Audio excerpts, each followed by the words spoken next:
కళ్ళు కైపెక్కించే పోకళ్ళు కాటేస్తే కాదంటానా ఇప్పుడైనా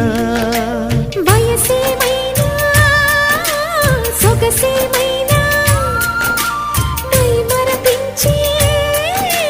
మనసేమైనా నవ్వు నవరాత్రి నీ కోసం తీసుకువస్తున్నా మైనా ఏమైనావే మన్మథ మాసం అయినా ఎంతైనా ఇది మెత్తని మోసం